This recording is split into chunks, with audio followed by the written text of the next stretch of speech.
Hello everyone. आज हम लोग पढ़ने वाले हैं इंटीरियर ऑफ अर्थ का पार्ट 2। इससे पहले हमने पार्ट 1 पढ़ा था जिसमें हमने डायरेक्ट सोर्सेज और इनडायरेक्ट सोर्सेज के बारे में पढ़ा था।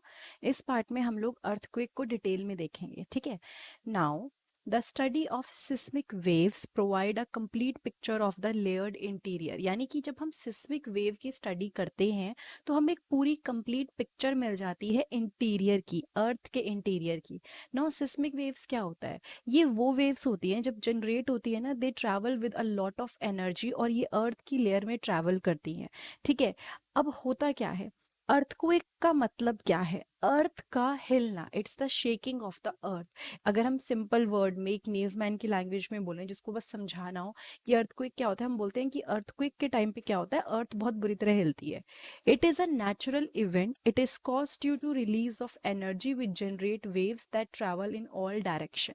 होता क्या है, ये अगर अर्थ मूव कर रही है तो क्यों कर रही है? बिकॉज समवेयर, कहीं ना कहीं कुछ ऐसी चीज जनरेट हुई है जिसने चीजों को मूव किया है, ठीक है। एनर्जी रिलीज हुई है कहीं ना कहीं पे, एनर्जी रिलीज होने की वजह से क्या हो रहा है, हमारी जो एनर्जी है वो चीजों को हिला रही है, मूव करवा रही है। नाउ अगर हम बात करें कि अर्थ शेक क्यों करती है, why does the earth shake? The release of energy occurs along a fault. ये जो एनर्जी रिलीज होती है ये एक फॉल्ट पे होती है। नाउ अब आप बोलोगे कि फॉल्ट क्या होता है? फॉल्ट क्या होता है? एक शार्प ब्रेक होता है क्रिस्टल रॉक्स में। हमारी जो अर्थ है ना वो बहुत सारी डिफरेंट डिफरेंट टाइप की रॉक से बनी हुई है। अब वहां पे कहीं पे कुछ रॉक्स है जहां पे कुछ फॉल्ट आया, चेंज आया, ब्रेकेज हुआ। अब समझ लीजिए, एक नॉर्मल एग्जांपल है, ऊपर यहाँ पे एक बहुत बड़ा सा बिल्डिंग है। अब हल्का सा यहाँ पे ना ये एक फॉल्ट वाला एरिया है, यहाँ हल्का सा चेंज आया यानी सडन जर्क आया, आप देखो मूवमेंट नोटिस करो तो क्या होगा, फाइनली ये जो ऊपर चीज होगी ना वो पूरा क्या होगी, मूव कर जाएगी।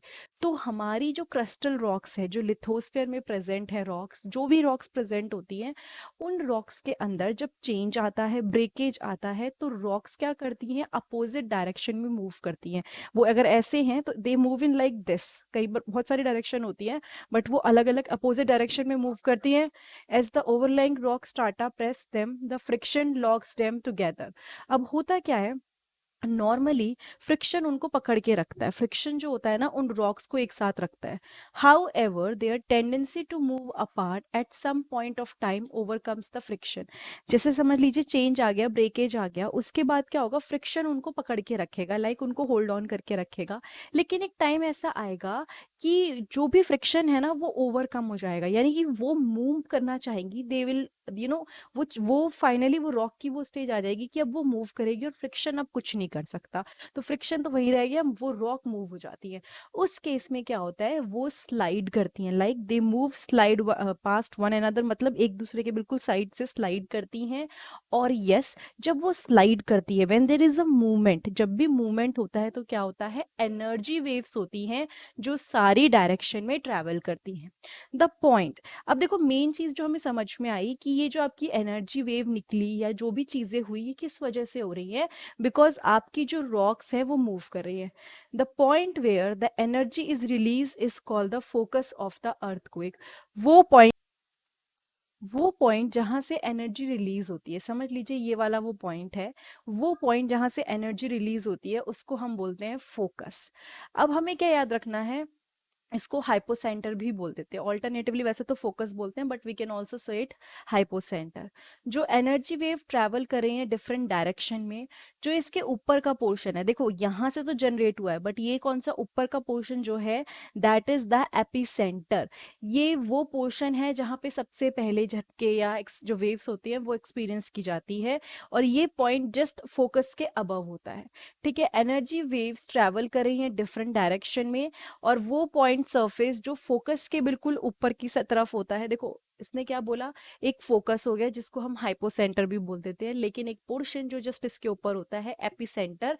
हम कभी भी देखें कि जब अर्थ को एक आता है ना, बोलते हैं कि उसका एपिसेंटर ये था या ये था, तो मतलब वहां जनरेट हुआ है, उसके नीचे फोकस में वो चीज जनरेट हुई है, और ये फॉल्ट है जहां जिसकी वजह से वो जो हिला है, जिसकी वजह से वो फाइनली जनरेट हुआ है। तो हमें याद रखना है कि जब वो न्यूज चैनल भी दिखाते हैं तो थोड़ा सा अपना जीके को ओपन रखो कि किस तरह से आप इसको समझ सकते हो। Now earthquake waves, all natural earthquake take place in the lithosphere. जितने भी अर्थक्वेक आते हैं कहाँ पे आते हैं? लिथोस्फेयर में आएंगे। लिथोस्फेयर क्या होता है? रॉक्स, जितनी भी आपकी क्रस्ट है अर्थ की, वो सब इसमें आ जाता है। इस चैप्टर में आगे इसके बारे में डिटेल में जो लेयर है आप आगे पढ़ोगे, लेकिन हमें जो नोट करना है वो ये कि लिथोस्फेयर अगर हम ऊपर से मान लें 200 किलोमीटर डीप तक जो भी चीज़ है, सरफेस ऑफ अर्थ से 200 किलोमीटर डीप हम जहाँ भी जाएंगे उसको हम बोल देंगे कि वो लिथोस्फेयर है। An instrument called seismograph record the waves reaching the surface। अब एक इंस्ट्रूमेंट है हर चीज के लिए, तो जो सरफेस पे वेव्स आ रही हैं उसको जो इंस्ट्रूमेंट रिकॉर्ड करता है उसको हम सिस्मोग्राफ बोलते हैं।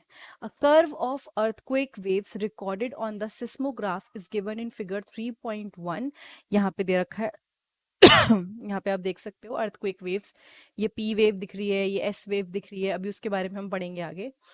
यहाँ पे उसने क्या बोला, हमें ये नोट करना है कि दो टाइप की वेव्स होती हैं। There are two types of waves. First is body waves and the second is surface waves. फिर से देखिए, first is body wave, second is surface wave. Body waves are generated due to release of energy at the focus and move in all direction travelling through the body of the earth. Body waves क्या होती है? जब focus से energy release होती है, अगर focus पे energy release होती है तो वो सारी डायरेक्शन में मूव करती है। Travels in all the direction through the body of the earth. Earth की बॉडी से वो सारी डायरेक्शन में मूव करती हैं, एंड हम इसको बोलते हैं कि body waves are generated due to release of energy at the focus. Focus पे जो अभी आपने यहाँ पढ़ा था ना, यहाँ वो रिलीज होती है और सारे डायरेक्शन में मूव करती है। It travels through the body of the earth all the direction में, ठीक है। हेंस द नेम बॉडी, इसलिए उसका नाम बॉडी वेव है, बिकॉज वो सारे डायरेक्शन में मूव करती हैं। Now the body waves interact with the surface rocks. अब ये जो बॉडी वेव्स जनरेट हुई ये किसके साथ इंटरैक्ट करती हैं? सरफेस रॉक्स के साथ इंटरैक्ट करती हैं। ये बॉडी वेव सरफेस रॉक्स के साथ इंटरैक्ट करती हैं और फिर नए सेट, नई वेव्स बनाती हैं जिनको हम बोलते हैं सरफेस वेव्स। बॉडी वेव्स जब सरफेस की रॉक्स के साथ, जो ऊपर की तरफ रॉक्स है उसके साथ जब इंटरैक्ट करती हैं, उसके बाद वो क्या बनाती हैं? सरफेस वेव्स बनाती हैं। अब देखो, ये जो वेव्स होती है ना सरफेस वेव, ये सिर्फ और सिर्फ कैसे मूव करती हैं? Along the surface. ये बॉडी में मूव नहीं करती, अलोंग द सरफेस। यहाँ हमने पढ़ा था बॉडी वेव होती है और सरफेस वेव होती है। बॉडी वेव्स पूरी बॉडी में ट्रैवल करती हैं, surface waves just on the surface, ठीक है। अब देखो, अब ये जो वेलोसिटी होती है वेव्स की वो चेंज होती है जैसे जैसे वो डिफरेंट डेंसिटी के मटेरियल्स में मूव करती हैं। यानी कि जब वो अलग अलग मटेरियल्स में मूव करेंगी डिफरेंट डिफरेंट डेंसिटी के, तो ये भी मूव करेंगी। The denser the material the higher the velocity. जितना ज़्यादा मटेरियल डेंस होगा उतनी ज़्यादा हाई उसकी वेलोसिटी होगी, ठीक है। मतलब उतना आराम से वो चलेगा। The direction also change as they reflect और refract when coming across material with different density. समझ लीजिए अलग अलग डेंसिटी की चीज़ें लगी हुई हैं, तो वेव जो भी है ये जो आपकी पूरी की पूरी जिस तरह से वेव ट्रैवल कर रही है उसमें चेंजेस आते हैं। अगर कोई चीज़ हैवी डेंसिटी की है तो वो उसकी वेलोसिटी पे चेंजेस ला देगी, उसकी मूवमेंट पे, जिस तरह वो मूव कर रहा है उस पे चेंजेस ला देगी। तो यहाँ पे उसने क्या बोला, डिफरेंट डेंसिटी की चीज़ों के साथ मूव करने पे, डिफरेंट मटेरियल की डिफरेंट डेंसिटी की चीज़ों पे मूव करने पे जो रिफ्लेक्शन और रिफ्रैक्शन होता है, जो भी चेंजेस होते हैं वो देखने को मिलते हैं, ठीक है। नाउ कंफ्यूज कुछ नहीं होना है, बहुत ही इजी है। पहले तो समझा हमने कि बॉडी वेव क्या होती है, सरफेस वेव क्या होती है। सरफेस वेव सिर्फ सरफेस पे ट्रैवल करती है, body wave whole along the पूरी बॉडी पे ट्रैवल करती है, पूरी अर्थ की बॉडी पे चली जाती है। अब देखो, बॉडी वेव्स को हमने दो तरह से डिवाइड कर दिया। There are two types of body waves. अब हम बॉडी वेव्स ही पढ़ रहे हैं, वो दो तरह से डिवाइडेड है। एक हो गया P and S waves. P wave बहुत जल्दी बहुत फास्ट मूव करती हैं और सबसे पहले पहुंच जाती हैं सरफेस पे, ठीक है। बॉडी वेव दो तरह की होती हैं, पी एंड एस। और उसने बोला कि जो पी वेव होती हैं वो बहुत फास्ट मूव करती हैं, सरफेस पे पहुंच जाती हैं। इनको हम लोग प्राइमरी वेव्स भी बोलते हैं। इनको क्या बोलते हैं? प्राइमरी वेव्स बोलते हैं।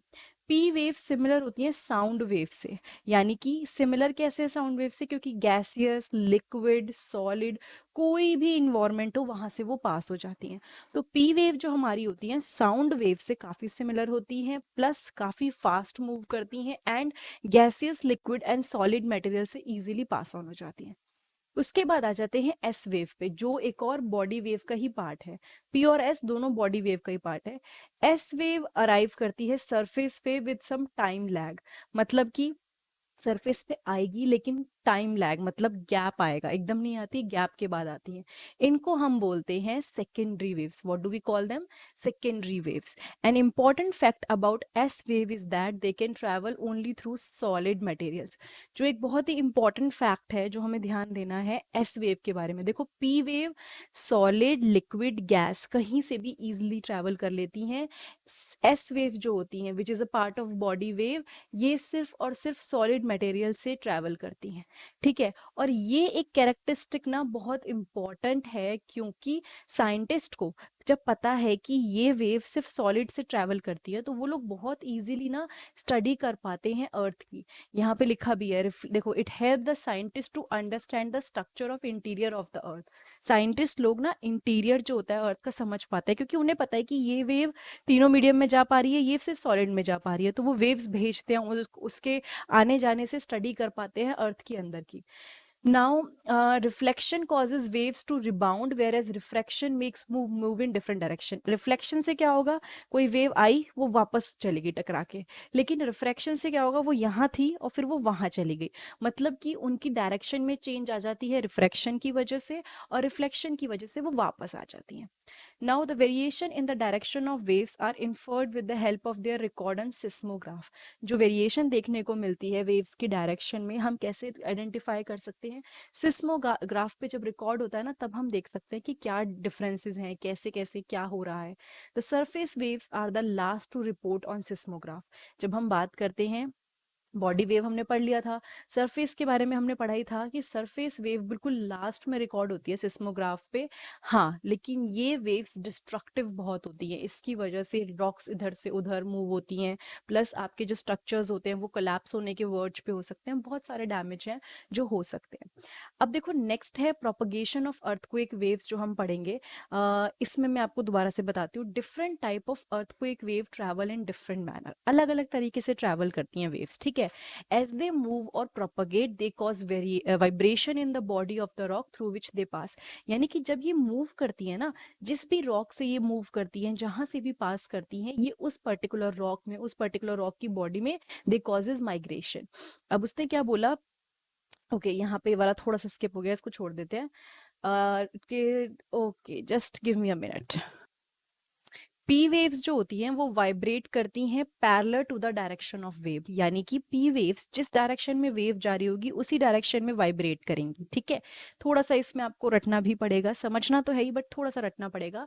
पी वेव्स वाइब्रेट करती हैं पैरेलल डायरेक्शन में, पैरेलल मतलब कि जैसे समझ लो इसी डायरेक्शन में अगर कोई चीज मूव कर रही है वहीं पे वो वाइब्रेट करेंगी पैरेलली।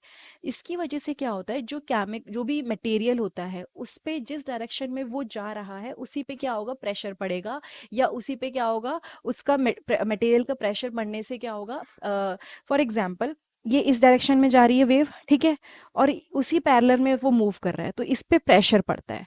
इसकी वजह से डेंसिटी डिफरेंस देखने को मिलता है, और आप फिर देख सकते हो कि स्ट्रेचिंग और स्क्वीजिंग हो पाती है मटेरियल की, ठीक है। ये आपको बहुत डिटेल में नहीं पढ़ना है, इसको ऊपर ऊपर से पढ़ना है। दूसरी जो वेव्स होती हैं वो परपेंडिकुलर मूव करती हैं। यहाँ पे आपने देखा कि इसने क्या बोला, कि जो पी वेव होती हैं वो पैरेलल पैरेलल मूव करती हैं along with the direction of the wave, but बाकी जो वेव्स होती हैं वो परपेंडिकुलर मूवमेंट से मूव करती हैं। उसके बाद लिखा है the direction of vibration of S wave is perpendicular to the wave direction in the verticular plane. S wave क्या होती है, परपेंडिकुलर होती है। अब इसकी वजह से क्या होता है, ट्रफ एंड क्रेस्ट बनते हैं ना। ट्रफ और क्रेस्ट क्या होते हैं, जब ऐसे ये वेव मूव कर रही है ना, ये वाला पोर्शन जो नीचे वाला देखोगे, this is called the trough portion and this portion will be called the crest portion, ठीक है। और उसके बाद हम बोलते हैं कि जो सरफेस वेव्स होते हैं उनको हम सबसे ज्यादा डैमेजिंग बोलते हैं। यहाँ पे भी हमने पढ़ा था कि सरफेस वेव्स जो होती है वो बहुत लास्ट में रिपोर्ट होती हैं, plus they are very damaging, यानी कि वो बहुत ज्यादा डिस्ट्रक्शन करती हैं। ये चीज का ध्यान रखना है। उसके बाद we will study about the emergence of the shadow zone. अब देखो, शैडो जोन कई बार क्या होता है, जो भी अर्थक्वेक की वेव्स होती हैं वो रिकॉर्ड हो जाती हैं, ठीक है, अलग अलग लोकेशन में। और जो सिस्मोग्राफ्स हैं, ऐसा नहीं कि उसी लोकेशन में होने चाहिए, जहां भी होते हैं वो अलग अलग लोकेशन में ना रिकॉर्ड हो जाती हैं वेव्स। लेकिन there are some specific areas, कुछ ऐसे एरियाज हैं जहाँ पे वेव्स रिपोर्ट नहीं होती, waves are not reported in those region, and such a zone is called the shadow zone. वो शैडो जोन वो रीजन है जहाँ पे कोई भी वेव रिकॉर्ड नहीं होती। The study of different event revealed that for each earthquake there exists an altogether different shadow zone। हमें एक चीज ध्यान रखनी है, वैसे तो ये बहुत डिटेल में है, उसको इतना नहीं पढ़ेंगे। उसने बोला कि हर अर्थक्वेक के लिए एक अलग ही शैडो जोन एग्जिस्ट करता है। देखो यहाँ पे बता देती हूँ क्या समझाया उसने। ये जो बीच में देख रहे हो पी वेव का shadow zone, P wave shadow zone, ये वो रीजन है जहाँ पे कोई भी हम वेव्स को डिटेक्ट नहीं कर पाते। इसी तरह से ये जो पोर्शन है, this is S wave shadow zone, मतलब यहाँ पे एस वेव बिल्कुल भी डिटेक्ट नहीं होती। तो दोनों को दिखा दिया उसने, ए और बी में शैडो जोन के थ्रू क्या दिखाया है। और देखो यहाँ पे वो बताएगा ना 105 डिग्री, 145 डिग्री, वो भी मैं आपको समझाती हूँ क्या समझाने वाला है। तो उसने क्या बोला कि ये जो जोन जहाँ पे कोई भी वेव्स रिपोर्ट नहीं होती है उनको हम शैडो जोन बोलते हैं, ठीक है। उसके बाद उन्होंने बोला कि ये ऑब्जर्व किया गया था कि जो सिस्मोग्राफ हैं जो कि डिस्टेंस पे हैं with in 105 degree from the epicentre, epicentre से 10 समझ लीजिए ये है आपका 105, क्या कहते हैं, जैसे ये डिग्री पे है, ठीक है, ये 105 है। उसने क्या बोला, recorded the arrival of both P and S wave, यहाँ पे पी और एस दोनों रिकॉर्ड हुए। How ever the seismograph located beyond 145 from epicentre record the arrival of P waves. लेकिन यहाँ के बाद देखो इस वाले पोर्शन में सिर्फ पी वेव्स रिकॉर्ड हुई, बाकी कुछ नहीं हुई।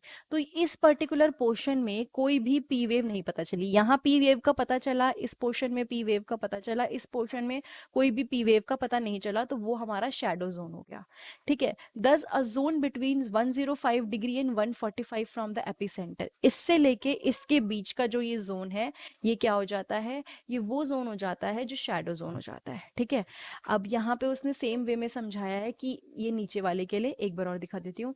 ये देखो ये वाला पोर्शन है जो एस वेव का शैडो जोन है, ठीक है। तो आपको बस इसको इतना डिटेल में नहीं देखना है। शैडो जोन उसने बता दिया कि एक शैडो जोन कौन सा है, 105 डिग्री से 145 फ्रॉम एपिसेंटर, वो एक शैडो जोन आइडेंटिफाई किया for both the types of waves. Okay, now फटाफट से क्विकली पढ़ लेते हैं about the types of earthquake. Earthquake कितने टाइप के आते हैं।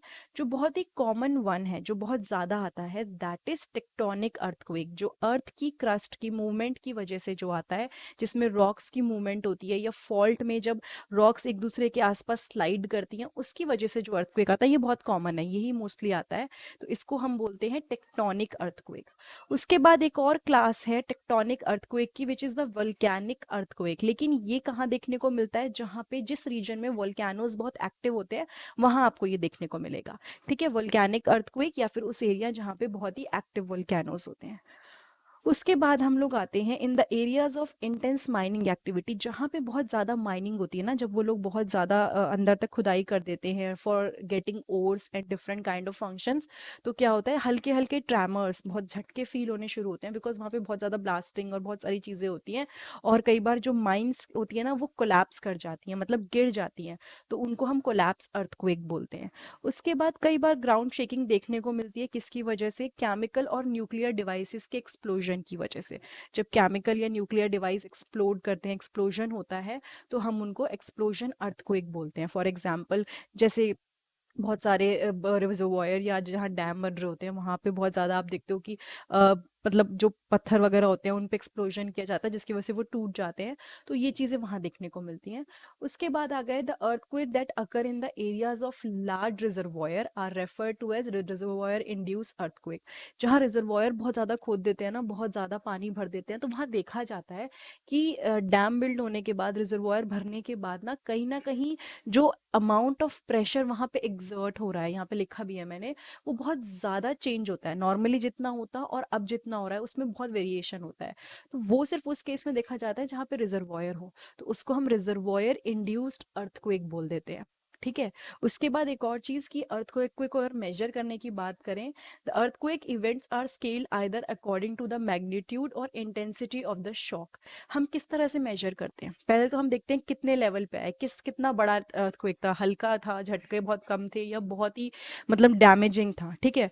और इंटेंसिटी या शॉक कितना उसने दिया उसके बेसिस पे। तो जिससे हम मेजर करते हैं, the magnitude scale is known as Richter scale. क्या बोलते हैं? रिक्टर स्केल बोलते हैं उसको। और ये मैग्नीट्यूड जब होता है, जब एनर्जी रिलीज होती है ना, तब मेजर किया जाता है। तो 1 to 10 के बीच में इसको मेजर कर लेते हैं और बता देते हैं कि अगर 1 छोटी साइड पे है तो बहुत हल्का था, और अगर थोड़ा बड़ा है 4.55 के ऊपर, 6 के ऊपर जा रहा है, तो मतलब बहुत ही ज्यादा भयंकर अर्थक्वेक था। ठीक है। और उसी तरह से हमने क्या बोला, इंटेंसिटी स्केल को हमने मर्सेली स्केल बोला, एक इटालियन सिस्मोलॉजिस्ट के नाम पे रखा गया था। उसमें क्या हुआ कि जो डैमेज देखने को मिलते हैं, यानी कि 1 से 12 तक हम लेवल रखते हैं कि कितना डैमेज है, बहुत ज़्यादा है तो 12 तक की साइड पे, बहुत कम डैमेज है तो 1 की साइड पे। तो ये वो तरीके हैं जिससे हम अर्थक्वेक को मेजर कर सकते हैं। ठीक है। तो ये हमारा पार्ट 2 था, इंटीरियर ऑफ द अर्थ का। अगर ये वीडियो आपको अच्छी लगी है तो लाइक, कमेंट, सब्सक्राइब, शेयर करना मत भूलिएगा। 11th ज्योग्राफी की प्लेलिस्ट आपको मिल जाएगी मेरे चैनल पे, वहाँ पे जाके देखिएगा। आपको क्लास के अकॉर्डिंग, सब्जेक्ट के अकॉर्डिंग प्लेलिस्ट मिलेगी, जिसमें ये चैप्टर पार्ट वाइज मिलेंगे आपको, वो आप देख सकते हो। बाकी किसी क्लास की आपको देखनी है, 12th की ज्योग्राफी देखनी है, वो भी आपको प्लेलिस्ट में जाके मिल जाएगी। आपको बस क्लास के सब्जेक्ट के नीचे सर्च करना है। Thank you so much.